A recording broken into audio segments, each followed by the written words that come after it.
Les versions de base étaient proposées avec un moteur essence 4 cylindres de 1,1 litre développant 60 chevaux.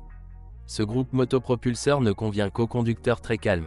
Ses avantages sont une fiabilité élevée et de faibles coûts de réparation. En 2013, un bloc 3 cylindres 1.0 VTI fait son apparition, développant 68 chevaux. Il n'est pas non plus capable de transformer la C3 en fusée, mais il consomme peu de carburant, en moyenne 6,5 L, 100 km. Le moteur développé par Toyota a été emprunté à la petite C1. Il n'y a aucun doute sur sa fiabilité, mais la culture de travail laisse beaucoup à désirer. Le moteur 1,4 litres à 8 soupapes d'une puissance de 73 chevaux s'est également bien comporté. Cependant, le moteur n'est pas beaucoup plus puissant que le petit 3 cylindres japonais et la consommation moyenne est presque 1 litre plus élevée. Parmi les inconvénients du 1.48V TU3, on peut citer les ratés d'allumage. Étonnamment, ce n'est pas l'électronique ou les bobines d'allumage qui sont en cause, mais le câble négatif de la batterie. Le fabricant l'a rendu trop court. Un autre point faible est le joint de culasse. Avec l'âge, il cède, entraînant une perte de liquide de refroidissement. Le modèle dispose également d'unités plus puissantes, notamment le 1.4 VTI 16 soupapes avec une puissance de 95 chevaux et 1.6 VTI 120 chevaux. Il s'agit de moteurs modernes et économiques de la série EP avec entraînement par chaîne de distribution, développés par PSA en collaboration avec BMW.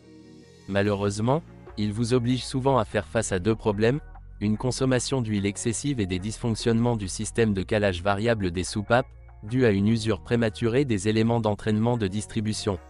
Le dernier défaut apparaît après 100 000 km, principalement lorsque les intervalles de vidange sont trop longs. Un autre problème avec les moteurs de la famille EP concerne les bobines d'allumage. Ils tombent en panne prématurément en raison de la pénétration de gaz chaud dans les bougies d'allumage. Si les bobines sont défectueuses, il devient difficile de démarrer un moteur froid. Des difficultés de démarrage peuvent également survenir en raison d'un capteur de position d'arbre à cam défectueux. Et une consommation de carburant élevée est le résultat d'une sonde lambda endommagée. Certains propriétaires de voitures équipées de blocs 1.4 VTI et 1.6 VTI ont rencontré des anomalies de fonctionnement du moteur, accompagnées d'une baisse de puissance, d'une augmentation de la consommation de carburant et de l'allumage du témoin de dysfonctionnement du moteur. La raison est mécanique et est associée à un mauvais fonctionnement des interrupteurs hydrauliques, variateurs, du calage des soupapes en raison d'une baisse de la pression d'huile dans ceux-ci. L'huile des variateurs provient de la culasse via les paliers d'extrémité des arbres à cam. Un anneau de séparation est installé entre la caméra et le variateur.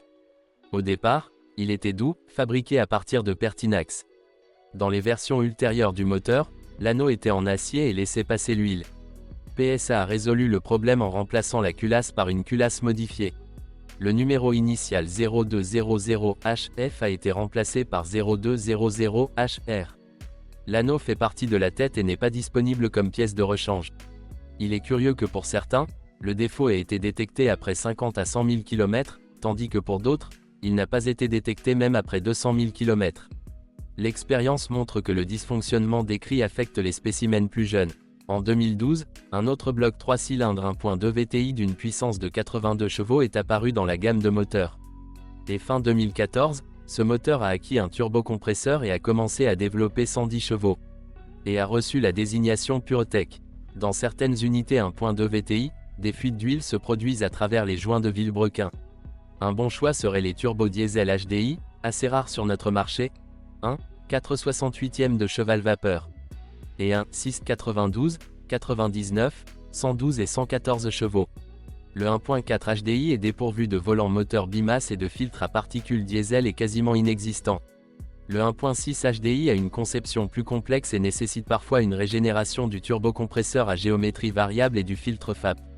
Mais tout cela est typique de tout turbodiesel moderne, y compris des fuites de carburant au niveau des rondelles d'étanchéité des injecteurs et des dysfonctionnements de la vanne de recirculation des gaz d'échappement EGR. Les suspensions avant et arrière sont similaires à celles de son prédécesseur. Une poutre de torsion est installée à l'arrière. Le constructeur a réussi à réduire son poids de 13 kg. Seules les voitures équipées de moteurs 1.6 VTI et 1.6 HDI pour Euro 5 et Euro 6 étaient équipées de freins à disque sur l'essieu arrière. Les variations restantes se contentaient de tambours. La suspension est simple et peu coûteuse à réparer et démontre une bonne capacité de survie. Les éléments consommables sont les bagues et les jambes de force stabilisatrices. De temps en temps, vous devez faire face à un problème tel qu'une fuite des amortisseurs arrière.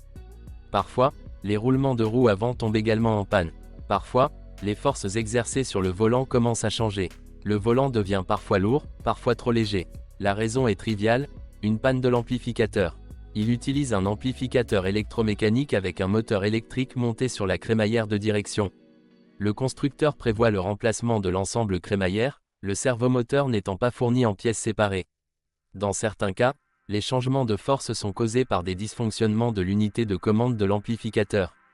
Si la mise à jour du logiciel ne résout pas le problème, le remplacement coûtera très cher. Si le voyant ESP s'allume, accompagné d'une erreur ESP-ASR, cela peut indiquer un dysfonctionnement du capteur de pression de la centrale hydraulique ASR-ESP. Lorsque le diagnostic est confirmé, c'est tout le bloc qui change. La C3 de première génération souffrait régulièrement de problèmes électriques. Le constructeur a éliminé les défauts du modèle de deuxième génération.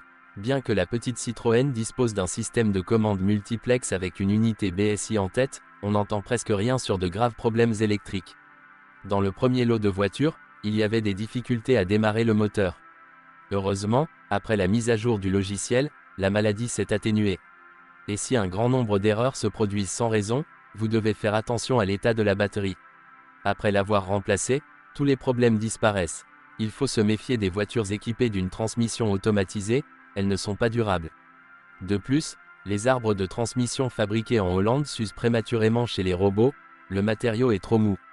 Et dans les voitures à transmission manuelle, le mécanisme de changement de vitesse doit parfois être remplacé.